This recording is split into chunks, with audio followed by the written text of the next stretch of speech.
Today we're going to bring in some new filters. These are water filters for your HAF-CIN fridge or any kind of models I'm going to place in here, the actual model description. They give you stickers, and these are stickers that if in case you have a couple of weeks or months that you haven't replaced them, you can remind yourself with stickers. But most of the fridges already have reminders, so today we're just going to go ahead and replace our existing one. I bought a set of 4, like if you guys see it. So this is a generic one. It's not the HAF-CIN one. It's more expensive.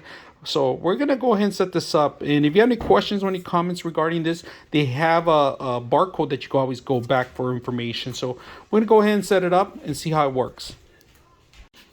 The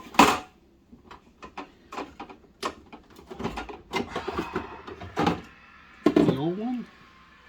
The new one. There we go. This is the old one. Same size, it fit. Perfect, easy to set up. I hope you guys enjoy the video.